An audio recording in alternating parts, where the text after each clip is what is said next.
This is an overview of the Monkey Tails Squeegee Buffer. On the front of each box is product information, including the URL, and that it is proudly made in Holland. Each monkey tail is 5.58 yards or 5 meters in length and colored purple. To open the box, release the purple seal sticker on the outside. Fold open the tab where the monkey tail will be pulled, and each box comes with a free sticker for the toolbox or laptop. Pull out a section of the monkey tails and close the box back up, being sure to use the purple seal sticker to shut it tight. With the box closed, the monkey tails will pull easily from the box. Old monkey tails can easily be removed from the squeegee, and it's best to pull in the opposite direction. There will be little to no adhesive residue left behind. If there is some, use the old monkey tail to pull off the residue, then throw it away. To make a new monkey tail for the squeegee, simply place it on the liner which is facing up and mark the end of the squeegee with a permanent marker.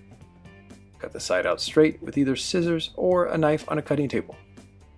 To release the liner, pinch a corner, then pull off completely.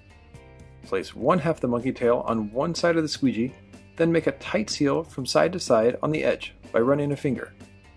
Next, pinch the corners first before securing the other half. Be sure to go over all the edges to make sure that they are secure, then simply start to squeegee. The replacement process is easy and straightforward and can be done in seconds. With one long continuous roll, the monkey tail can be cut to fit any size squeegee, and for standard squeegees, always use the blue monkey strip.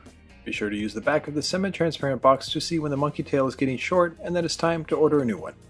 Also, push in the excess monkey tail back in the box to keep it clean in the tool bag.